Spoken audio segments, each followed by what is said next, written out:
Nuestro saludo para todos y sean bienvenidos a la actividad orientadora de hoy. En la actividad anterior se orientaron las características morfofuncionales generales del sistema cardiovascular y particulares del corazón. En esta actividad se orientarán los contenidos relacionados con los sistemas arterial y venoso y en particular la circulación pulmonar o menor. Además, se abordarán las leyes físicas que rigen la circulación sanguínea. El estudio de estos contenidos les permitirá explicar las características morfofuncionales de los vasos sanguíneos y sus particularidades en la circulación menor. Además, podrán explicar las características físicas de la circulación sanguínea.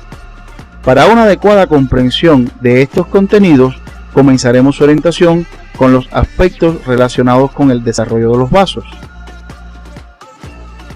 Como ya conocen, el corazón como órgano comienza a funcionar desde finales de la tercera semana, pero no lo hace de manera aislada, sino que necesita de un sistema de vasos por donde circule la sangre impulsada por él.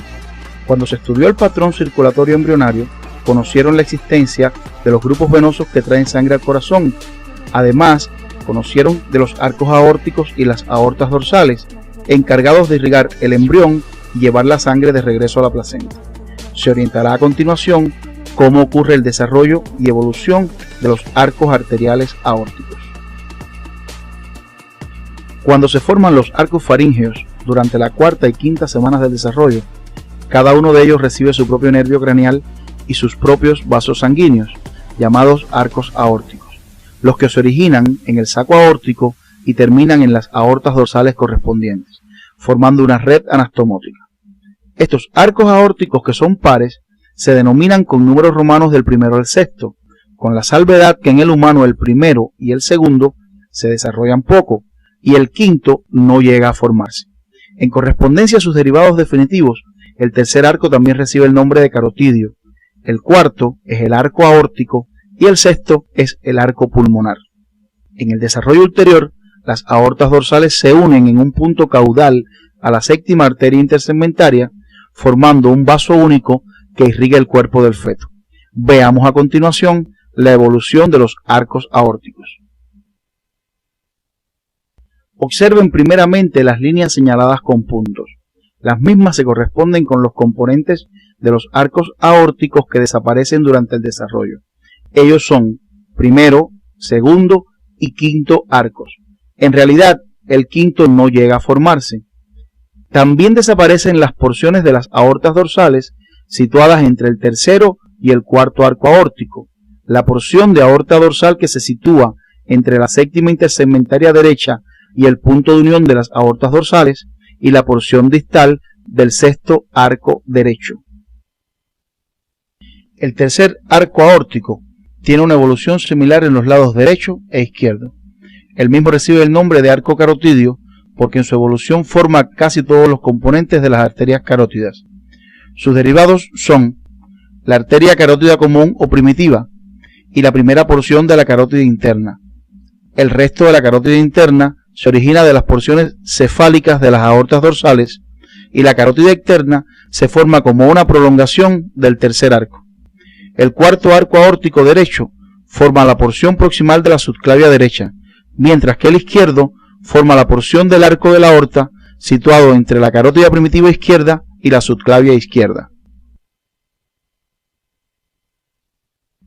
La porción caudal de la subclavia derecha se forma por la unión de la aorta dorsal situada entre el cuarto arco aórtico derecho y la séptima arteria intersegmentaria del propio lado. La subclavia izquierda se origina de la séptima intersegmentaria izquierda, que finalmente se sitúa muy cerca del arco de la aorta. Recordemos que la división del tronco arterioso por el tabique aórtico pulmonar forma la porción proximal de la arteria aorta y el tronco pulmonar. La estructura que las conecta con los arcos arteriales se denomina saco aórtico. Del mismo se originan la arteria brachiocefálica y el segmento proximal del arco de la aorta. La evolución del sexto arco es distinta en los lados derecho e izquierdo. La región proximal en ambos lados forma la arteria pulmonar correspondiente. La porción distal del sexto arco en el lado derecho desaparece y la del lado izquierdo forma el conducto arterioso.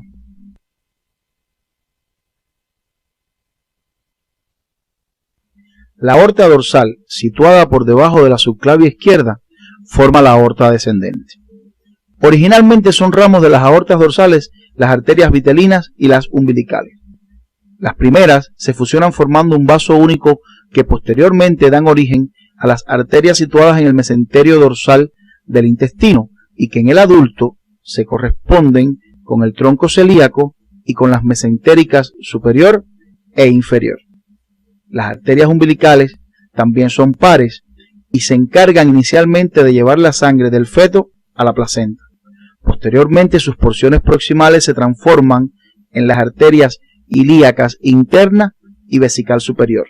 Las partes distales se obliteran y originan los ligamentos umbilicales mediales. Conocer el desarrollo prenatal del sistema arterial les permitirá entender mejor las características macroscópicas de las arterias. Veamos a continuación algunos de los defectos del desarrollo más frecuentes. La más frecuente de las malformaciones congénitas de los vasos arteriales es la persistencia del conducto arterioso. La misma aparece generalmente en niños prematuros y puede ser aislada o acompañarse de otros defectos cardíacos. La importancia de esta malformación la comprenderán mejor cuando estudien la circulación fetal y las adaptaciones circulatorias postnatales. En pantalla se muestran imágenes de esta malformación. Observen que no aparece como una malformación aislada, sino acompañada de otras. Deben profundizar en este contenido siguiendo las orientaciones del CD. La coartación de la aorta es un estrechamiento apreciable de su luz, dado por un defecto de la túnica media seguido de una proliferación en la íntima. La misma aparece en posición distal al punto de origen de la arteria subclavia izquierda. En ella pueden distinguirse dos formas, en dependencia de su localización. La preductal, cuando el estrechamiento se encuentra proximal al conducto arterioso, y la postductal, situada en posición distal con respecto a este conducto. Orientaremos a continuación las características microscópicas de las arterias.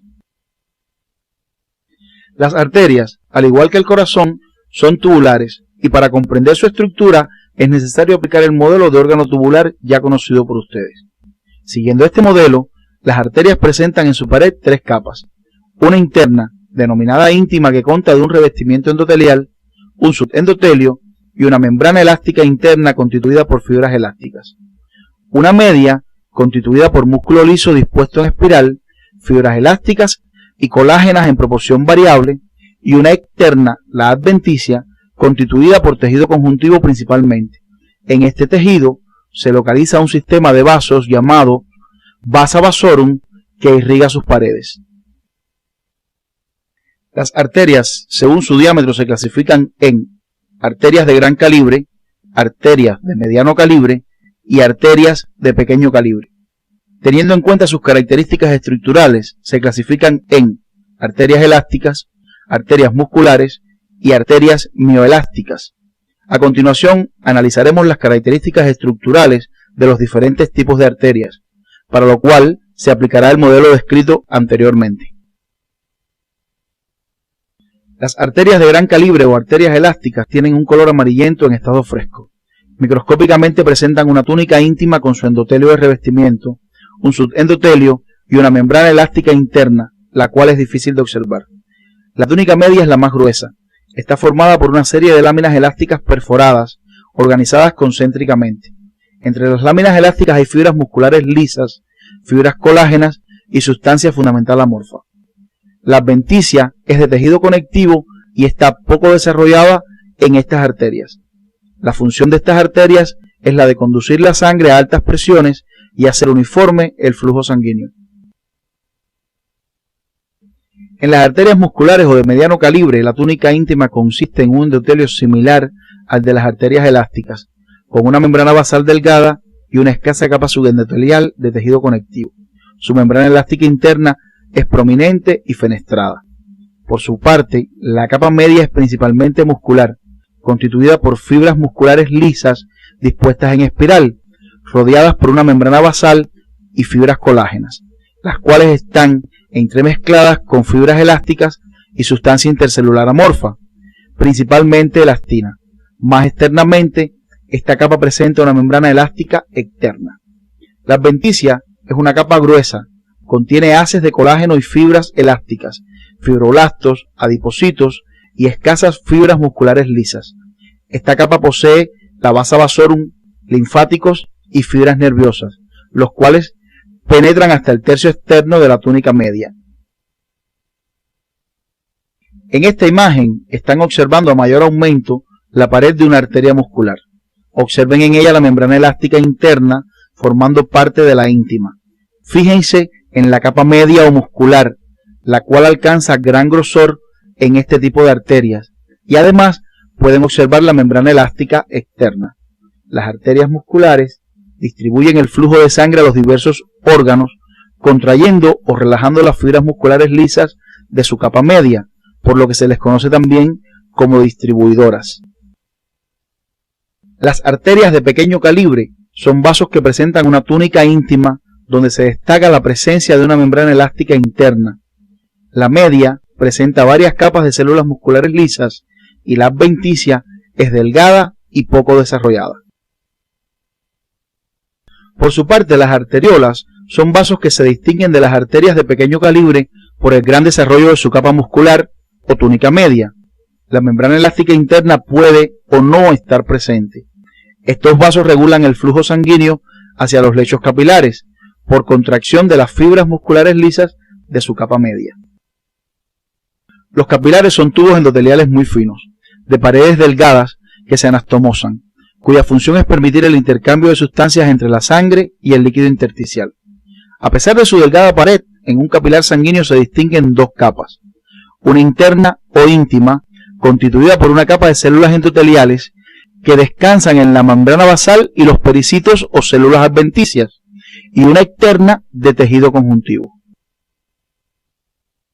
Según las características estructurales del endotelio y la lámina basal, al microscopio electrónico se observan tres tipos de capilares: continuos o tipo 1, fenestrados o tipo 2 y discontinuos o sinusoides. En los capilares continuos o tipo 1, el endotelio y la membrana basal son continuos. En los capilares fenestrados, los endoteliocitos poseen un citoplasma atenuado que muestra aberturas circulares denominadas fenestras, las que están cerradas por un diafragma, y la membrana basal es continua.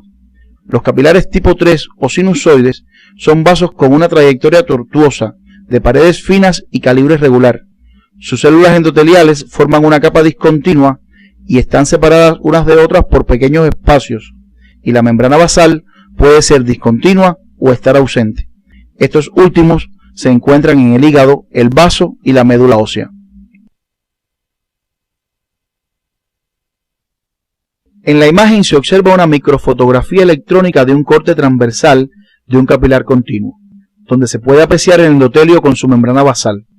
Estos capilares se encuentran en el músculo, los pulmones y el sistema nervioso central, entre otras estructuras. En esta imagen pueden observar una microfotografía electrónica, en este caso de un capilar fenestrado, típico de las glándulas endocrinas y del glomérulo renal. Con las flechas azules se señalan las fenestras en el citoplasma de las células endoteliales. Rodeando a estas se encuentra la membrana basal y más externamente un pericito o célula adventicial. Los pericitos son células adventiciales indiferenciadas, con largas prolongaciones que envuelven externamente a los capilares. Están rodeados de una membrana basal propia, la cual a su vez se fusiona con la de las células endoteliales. Después que la sangre participa en el intercambio de sustancias a nivel de los capilares, continúa su recorrido por el sistema venoso. A continuación, analizaremos el desarrollo de los principales grupos venosos. A finales de la cuarta semana se pueden distinguir que a cada lado del seno venoso llegan tres grupos de venas: las vitelinas u ónfalo-mesentéricas, las umbilicales y las cardinales comunes, que a su vez reciben sangre de las cardinales anterior y posterior. Teniendo en cuenta que la evolución posterior de estos grupos venosos resulta compleja, limitaremos la orientación al estudio de sus derivados definitivos.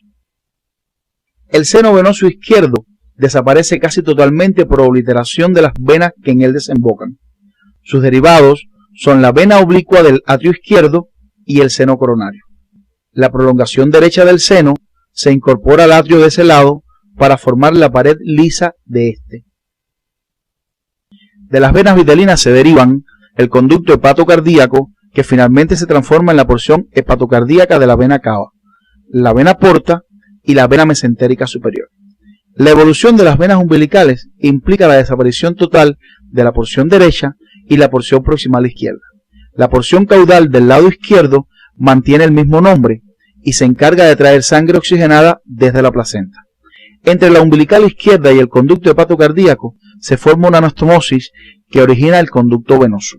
La importancia de este último se comprenderá mejor cuando se estudie en esta misma actividad la circulación fetal. La evolución del grupo de las venas cardinales se caracteriza por las anastomosis y el desvío de sangre de izquierda a derecha, y por la aparición de otros grupos venosos como las subcardinales y las supracardinales. Veamos los derivados definitivos de estos grupos venosos. Las cardinales anteriores forman las venas brachiocefálicas derecha e izquierda y la vena cava superior. La evolución de los grupos cardinal posterior, supracardinales y subcardinales originan las venas cava inferior, renales, la ácigos y la hemiácigos. Las malformaciones congénitas de los vasos venosos no son muy frecuentes. Deben realizar su estudio siguiendo las orientaciones que aparecen en el CD. Orientaremos a continuación las características microscópicas de las venas, siguiendo el recorrido del retorno venoso al corazón. De igual forma que las arterias, las venas, en dependencia del calibre del vaso, se clasifican en venas de gran calibre, venas de mediano calibre y venas de pequeño calibre. Y teniendo en cuenta sus características estructurales, en especial el desarrollo del músculo liso de su pared, las venas se clasifican en venas miotípicas, en cuya pared predomina el tejido muscular, el que puede tener un grado de desarrollo variable dependiendo de su localización, y en amiotípicas, en las que el músculo carece de desarrollo y se localizan en la placenta, retina y senos durales, entre otras estructuras. La pared de las venas es más fina que la de sus arterias homónimas y está constituida por 3 túnicas: íntima, media y adventicia, cada una con sus características particulares que varían en dependencia del calibre del vaso. En la presente imagen se observa una vena de pequeño calibre. Estos vasos miden de 0.2 a 1 milímetro de diámetro. Observen la pared del vaso y en ella sus capas: íntima, media y adventicia. Las venas con un diámetro desde 1 hasta 10 milímetros se consideran venas medianas, como las que ustedes están observando en la imagen. Presentan una pared delgada, en su estructura se destacan la presencia de valvas. Estas venas se localizan en la parte inferior del cuerpo. Las venas con un diámetro superior a 10 milímetros son consideradas venas de gran calibre. La íntima consiste en un revestimiento endotelial con su membrana basal, escaso tejido conectivo subendotelial y algunas células musculares lisas. La media es delgada y contiene células musculares lisas de distribución circunferencial. La adventicia es la más gruesa. Contiene, además de fibras colágenas y elásticas, células musculares lisas de disposición longitudinal.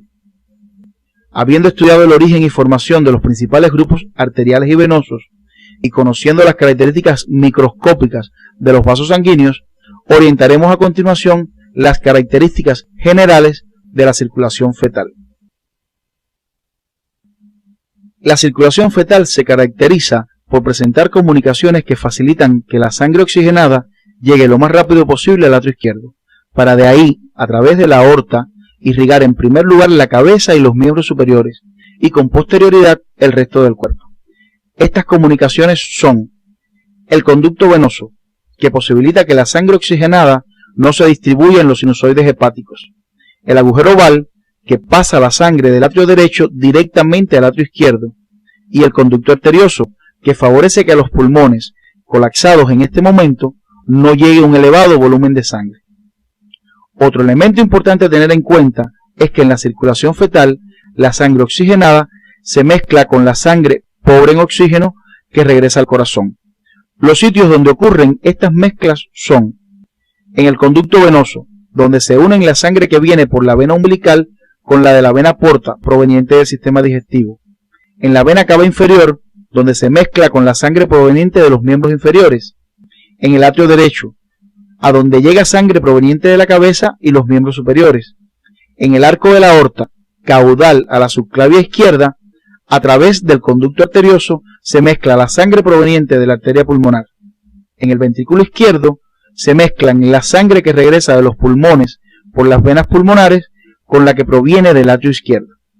En su estudio independiente, siguiendo las orientaciones que aparecen en el CD, deberán estudiar el recorrido que hace la sangre en la circulación fetal, así como los cambios que ocurren en la misma al momento del nacimiento.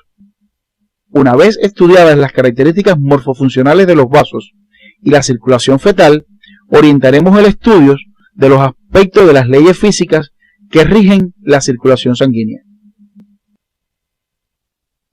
Para abordar el estudio de la circulación de la sangre, deben tener en cuenta que ésta es, en esencia, un fluido que se desplaza a través de un sistema de conductos, por lo que se subordina a una serie de leyes físicas que rigen o gobiernan dicha circulación y en su conjunto se conocen con el nombre de hemodinámica.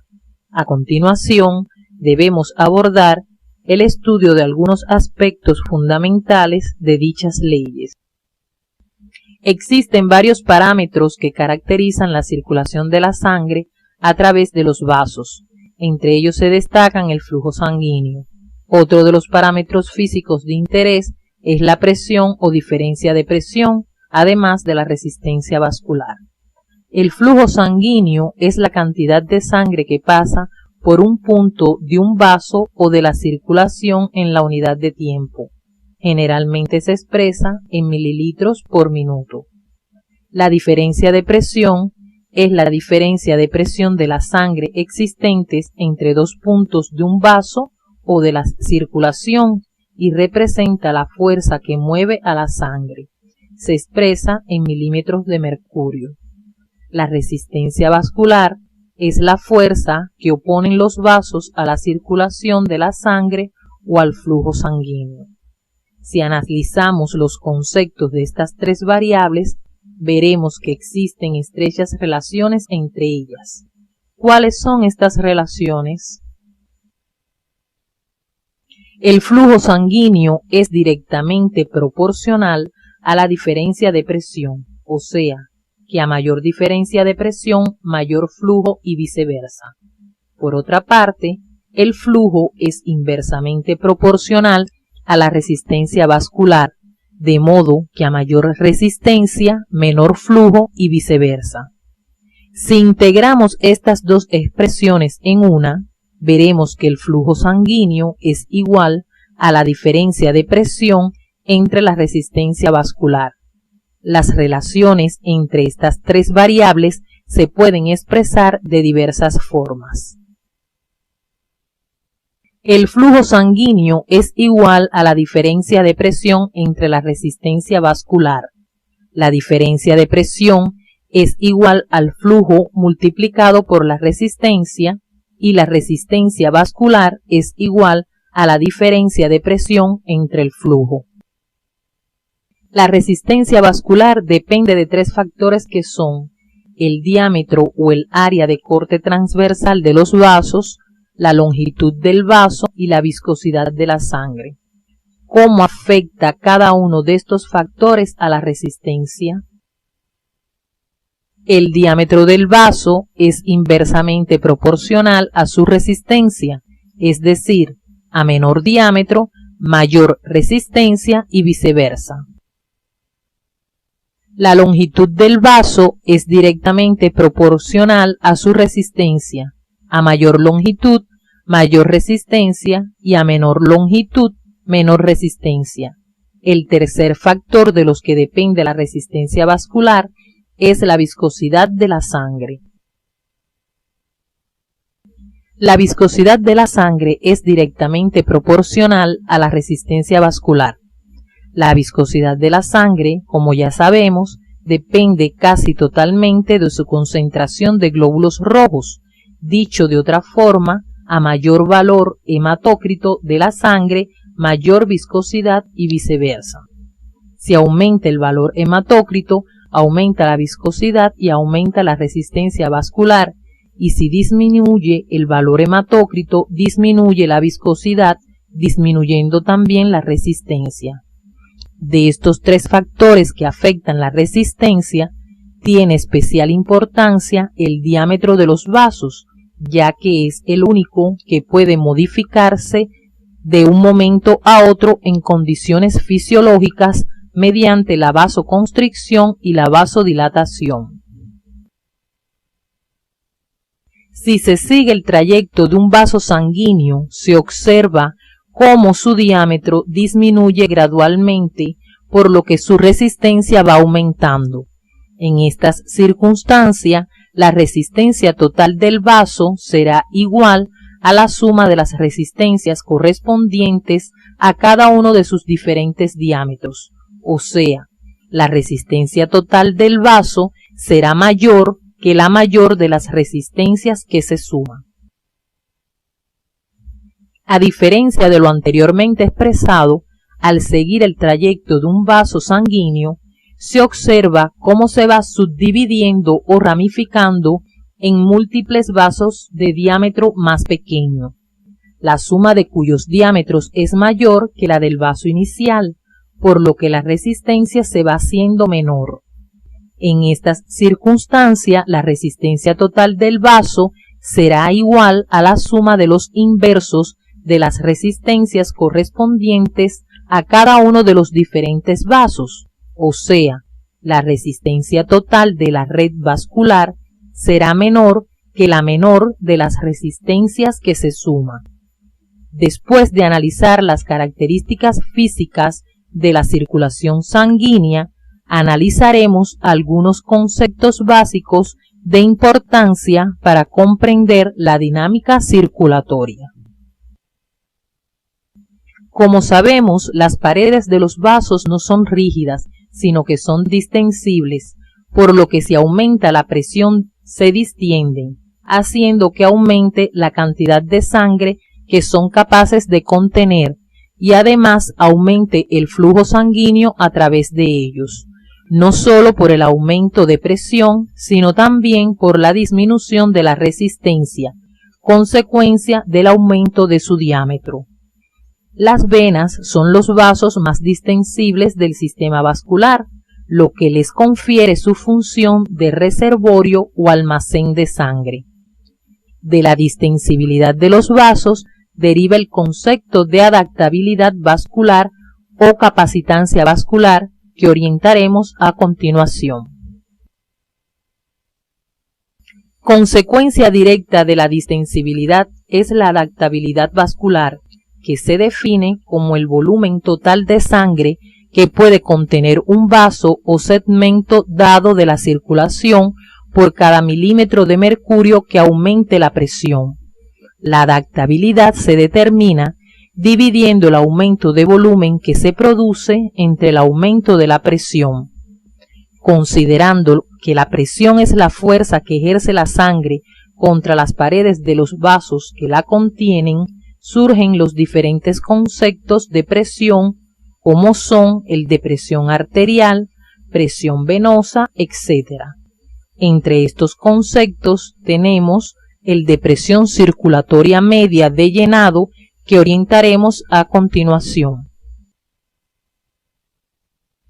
La presión circulatoria media de llenado es el valor medio de la presión de la sangre en todo el circuito de la circulación. Representa la fuerza media que mueve la sangre en su tránsito desde la salida del ventrículo izquierdo a través de la aorta hasta su retorno al corazón por el atrio derecho a través de las venas cavas, y resultaría de medirla en el momento en que se equilibrara su valor al detener bruscamente la circulación de la sangre. Tiene un valor normal de 7 milímetros de mercurio y la utilidad práctica de dar una idea del grado de represión o llenado del aparato cardiovascular, por lo que se le llama además presión de llenado, de modo que si aumenta el volumen de sangre, ésta aumenta y viceversa, como por ejemplo en una hemorragia disminuye la presión circulatoria media o de llenado. A continuación, analizaremos las características morfofuncionales de la circulación pulmonar.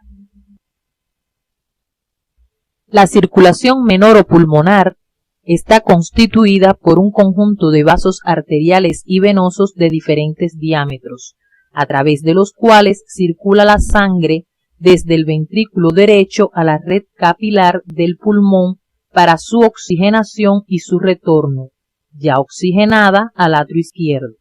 El estudio de sus características morfofuncionales macroscópicas está organizado en dos componentes, arterias y venas.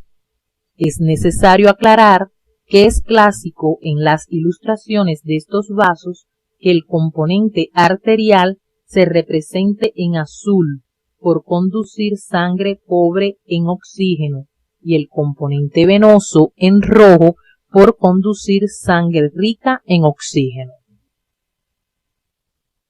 El componente arterial comienza con una arteria de gran calibre, el tronco pulmonar, que se inicia en el orificio sigmoideo en el ventrículo derecho del corazón. Se sitúa primero por delante y después a la izquierda de la porción ascendente de la aorta, hasta situarse por debajo del arco aórtico a nivel de la cuarta vértebra torácica, donde se divide en las arterias pulmonares derecha e izquierda. Obsérvese en esta imagen la ubicación del tronco pulmonar por debajo del arco aórtico y su división en las arterias pulmonares derecha e izquierda, dirigidas al pulmón correspondiente en estrecha relación con el bronquio principal y las venas pulmonares. Una vez que la arteria pulmonar penetra en el interior del órgano, se ramifica según la organización interna del parénquima, acompañando a las ramificaciones bronquiales hasta formar redes capilares alrededor de los sacos alveolares, según se puede observar en esta imagen.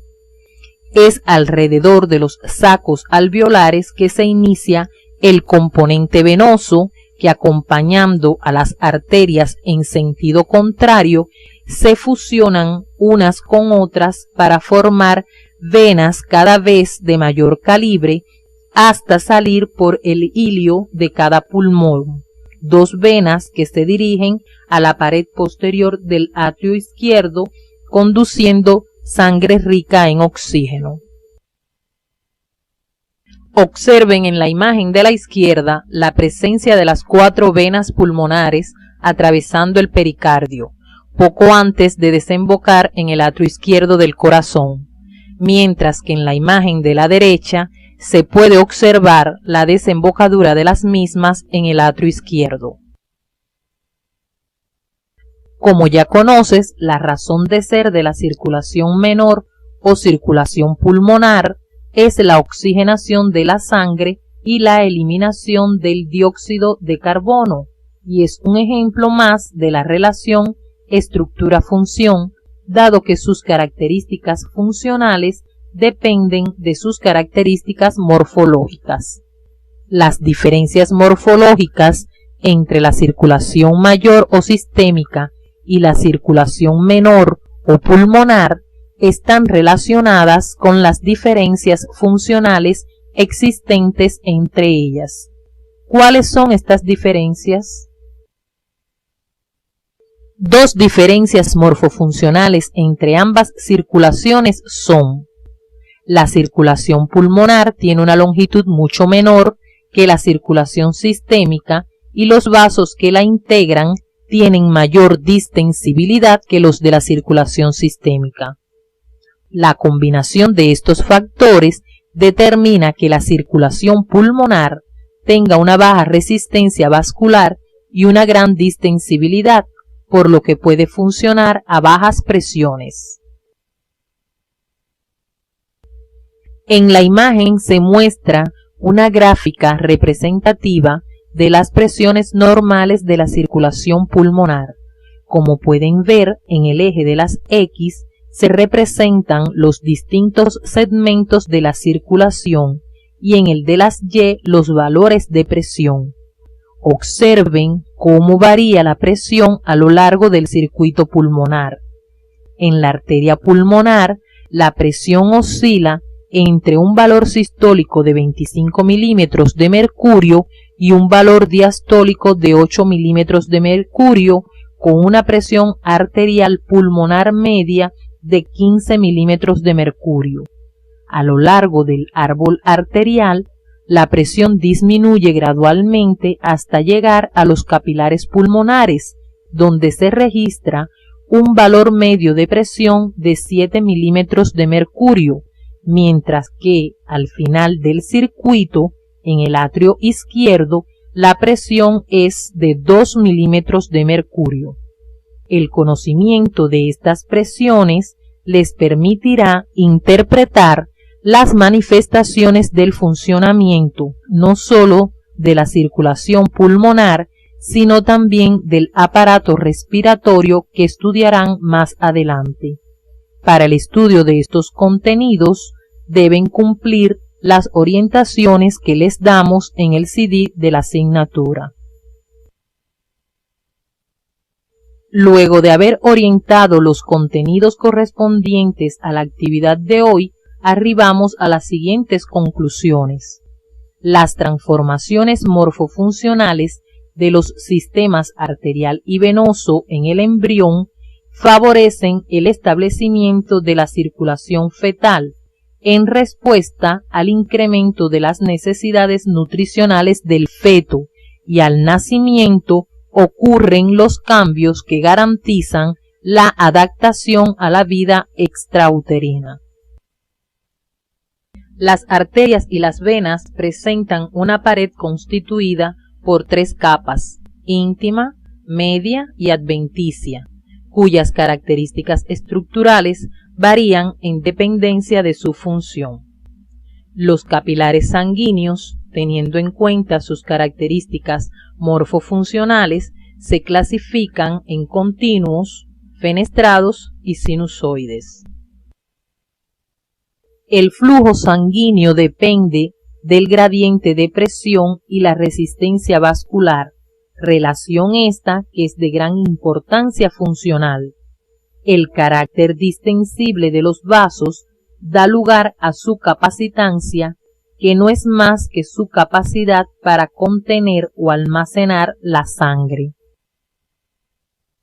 La presión circulatoria media de llenado es la fuerza media que impulsa la sangre a lo largo de la circulación y representa una medida del volumen de sangre contenido en ella. Las arterias y las venas pulmonares conforman un circuito cerrado para la conducción de la sangre entre el ventrículo derecho, los pulmones y el atrio izquierdo, caracterizado desde el punto de vista funcional por la gran distensibilidad y baja resistencia vascular. En el día de hoy orientamos el estudio de las características morfofuncionales de los vasos sanguíneos, en particular su desarrollo, aspectos microscópicos y los conceptos básicos que nos permiten interpretar la dinámica circulatoria. Además, la circulación pulmonar, de vital importancia para la oxigenación de la sangre y la excreción del dióxido de carbono. No menos importante resulta la circulación mayor o sistémica, dado su papel en el transporte de nutrientes y la extracción de las sustancias de desecho de los tejidos, la que será el objeto de estudio de nuestra próxima actividad orientadora.